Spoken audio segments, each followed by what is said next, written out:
Hello, it's time for a double unboxing. Again, we're going to start with the fairyloot because that one arrived first, and let's get into it. Okay, so the theme was Dare to Dream. That is the theme art.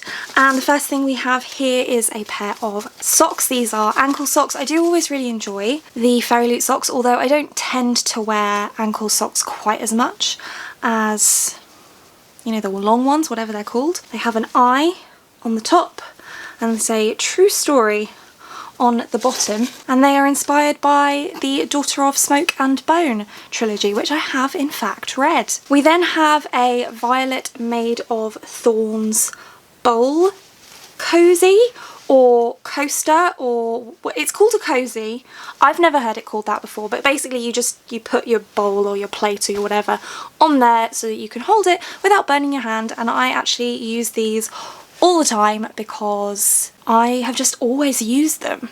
My mum uses them, I've always used them, but this is really cute and it's actually quite padded, which is kind of nice. And I haven't read this book yet, but I do have it because it came in a fairyloot box. Then we have a Daughter of the Moon Goddess book sleeve. It's one of those pleather ones with the zip at the top, and it says, "We should appreciate the flower regardless of its roots, Sue Lynn Tan." And I am a big fan of this colour. I love purple. And it's just plain black, sort of padded on the inside. We have a couple of bookmarks here. I am not sure who these people are, so let's see.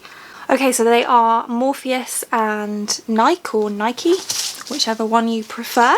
We also have an art print, which looks like so, which is Aaron Warner from the Shatter Me series, which I have not read.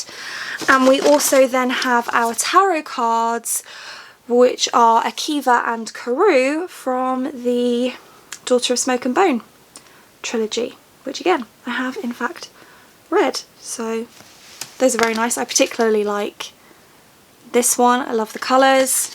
If you didn't know, I'm a big fan of lots and lots of colour. And then we come to the book. So taking out the pouch contents as always first, we have our spoiler card bookmark, our fairy scoop with the theme for next month, which is Feuding Gods, and our character art print with letter from the author on the back. And then of course we have the book, which is Silver in the Bone by Alexandra Bracken, which looks like this. The edges are pretty stunning there, and that's the back. Top and bottom are solid colours. The spine is also very pretty. It doesn't actually say what the book is, which is a little bit different. That doesn't happen really ever. We have artwork printed onto the naked hardback, which is lovely. I love it when that happens. And then we have character on the end papers, different front and back. And is it signed? Yes, it is also signed there, as you can see.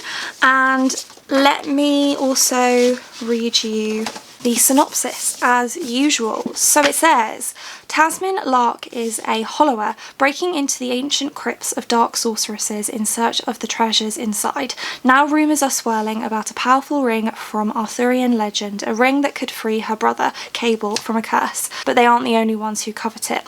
As word spreads, greedy hollowers start circling, and many would kill to have the ring for themselves. Tasmin is forced into an alliance with her rival Emrys, the last person she wants to rely on. Together they dive headfirst into a viper's nest of dark magic and expose a deadly secret with the power to awaken ghosts of the past and shatter her last hope of saving her brother. Driven by love, revenge, and pure adrenaline, this is the stunning new novel from one of the top fantasy authors writing today. So there we go, that is that one. It's been blurbed by Stephanie Garber, Elizabeth Lim, and Jennifer Lynn Barnes. I have read from Alexandra Bracken before.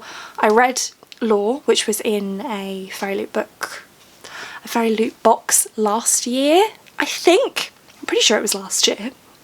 pretty sure it was actually, I think it was the year before that. Yeah, I think it was the year before that actually. And I have also read one of her middle grade books, the name of which is escaping me. But anyway, that was the fairyloot box for April, by the way, I didn't say that. Now we're going to move on to the illumicrate. So the theme for this one was Be My Enemy, and this one is kind of sci-fi themed, or I don't know if the box is themed sci-fi, but the book is sci-fi. And the first thing we have here is a cardboard box, which has a, what do you call these? I can't remember now. Tumbler, apparently. The Vermilion Bird, and it's inspired by Iron Widow, which I really enjoyed. I read that, gosh, probably a couple of years ago as well now, but the sequel is coming out later on this year, so I will probably at some point reread it so I can read the sequel.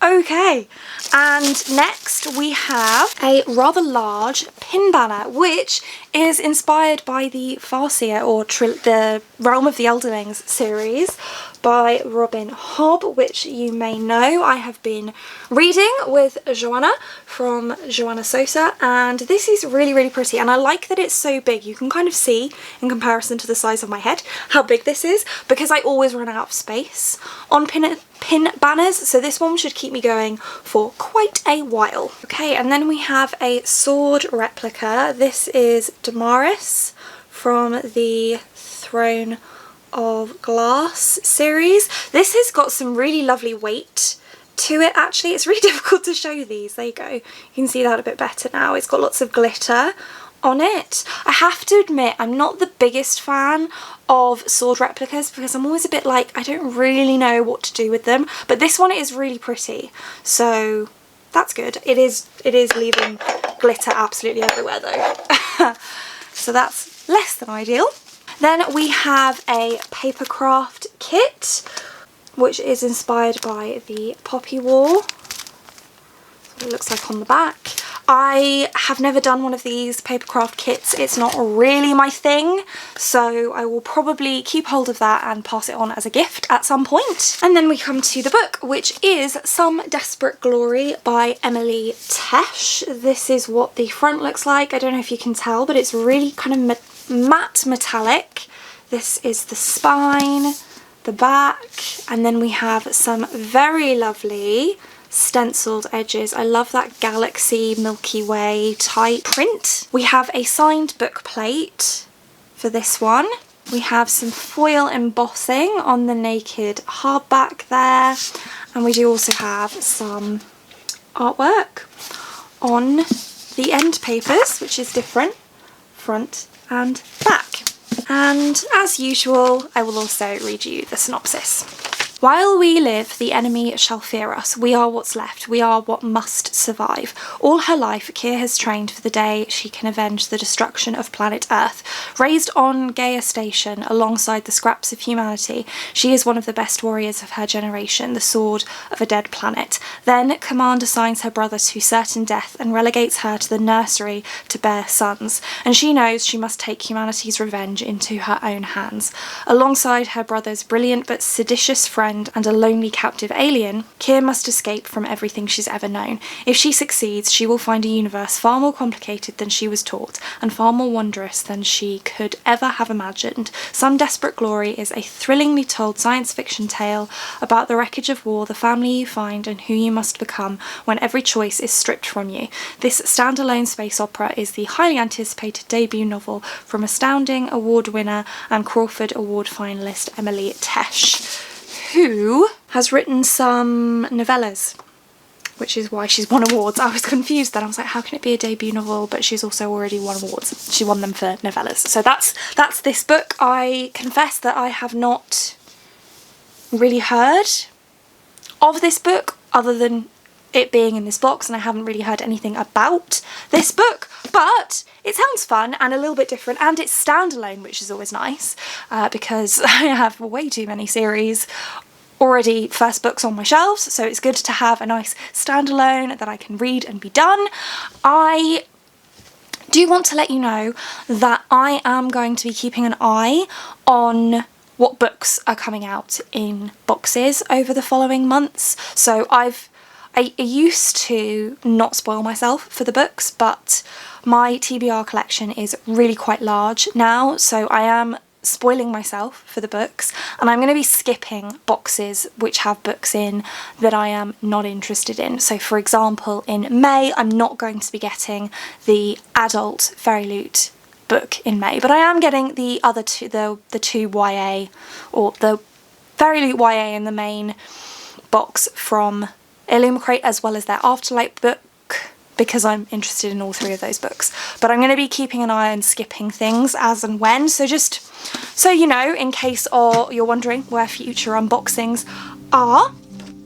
And that's it for this one. Thank you so much for watching. If you like this video and want to see more like this from me, then do think about hitting that subscribe button, and I hope to see you here again soon. Thanks, bye!